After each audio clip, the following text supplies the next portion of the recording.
Hello, today I'm speaking with Anton Kariagin, who is one of Clariant's Syngas subject matter experts, and I want to talk about sulfur poisoning in syngas plants. Hi, Anton.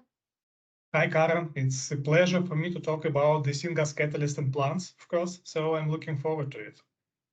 Me too. So I've spoken in the past about the importance of monitoring your desulfurization section over time, tracking sulfur going into the desulf section, and predicting when you need to change out before it's too late and you start seeing sulfur breakthrough. Clariant's service portal Clarity even has a few feature to help you do this. You can input process conditions and inlet sulfur of your desulf section, and with Clarity, as long as you're using our catalyst, can quickly show you a chart that shows pounds of sulfur you've likely absorbed onto your bed, maximum amount your bed can handle, to help you better predict change out. But sometimes there are cases that we aren't expecting. There are upsets where you get spikes of sulfur, or your natural gas provider could be maybe underestimating at times the amount of sulfur that they're sending you. And you end up in a situation where you have sulfur breakthrough in your desulfurization section. So Anton, what happens to the sulfur downstream? Yes, of course, the sulfur is actually a strong poison for the catalyst in syngas plants. And when it breaking through this desulfurization, sulfur typically ends up affecting two downstream reactors, mainly. Of course, it depends on the configuration of the plant. And the first reactor is the primary reforming or pre-reformer catalyst. So it depends on if you have pre-reform or not, but sulfur will end up in there. And the second reactor is the low temperature shift catalyst. On the primary reformer, sulfur lays down on the catalyst, which blocks active sites.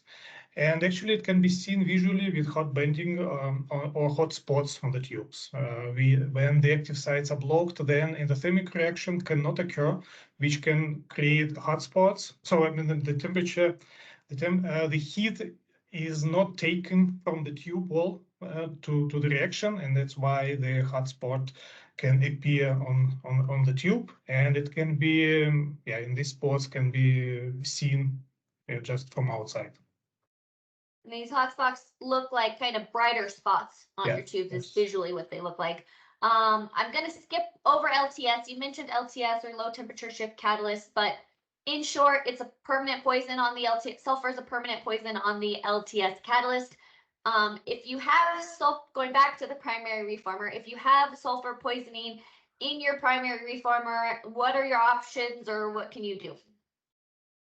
Well, first of all, you have to monitor the temperature of the tube wall to check if it exceeds the design temperature. And this is important because every 10 degrees Celsius of when your actual tube wall temperature is higher than the design temperature, it can reduce the catalyst tube remaining lifetime twice. And that's why it's important to monitor the tube wall temperatures first, and then there is a possibility to make a steaming or regeneration of the catalyst, and the regeneration is done with the steam, or if it is very severe case of poisoning, then it is also possible to do regeneration with air and steam, or steam and air. But steaming is good to remove the carbon formation, to remove the poisons, but it also can impact the catalyst activity, and that's why it's important just to, let's say, it depends a lot on the age of the catalyst. So if it is fresh, comparably rather fresh one, then of course you can do steaming, but again, not frequently.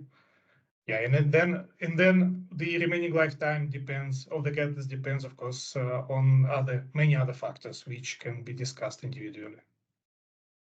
Okay, so the options are maybe steam out, but not too long or too frequently that can affect activity. And then steam air regeneration. I think I've also heard this called a steam air decoke, maybe. And so those are maybe a couple options, and checking tube wall temperature monitoring, which is a whole other topic that maybe we can go into another day, is recommendations on tube wall temperature monitoring and frequency and all that. Thanks so much, Anton. Thanks for sharing, and I hope you have a great day. Thank you, Karen. You too. Have a good day too. Thanks.